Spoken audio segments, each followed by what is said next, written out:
Limang tips na maaaring makakatulong sa inyo sa posibleng karnap. Una is dapat may comprehensive insurance ang inyong mga sasakyan. See to it na bayad ito at may resibo. At kung sakaling paso na, kailangan mo nang i-renew.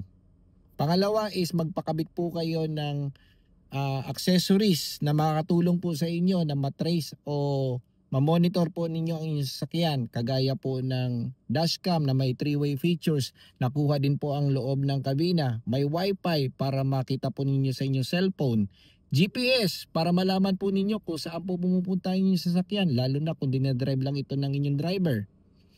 Pangatlo is dapat maging familiarize din po kayo sa mga lugar na pinupuntahan ninyo, especially yung mga prone sa karnap na lugar gaya ng Cavite, some part ng Laguna or Bulacan.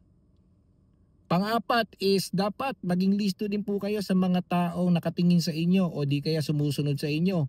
So every time na lumalabas po kayo o papasok po kayo na sasakyan, tignan nyo muna ang inyong mga surroundings. Baka mamaya may mga nakatingin sa inyo, nakamasid sa inyo o di kaya sumusunod sa inyo.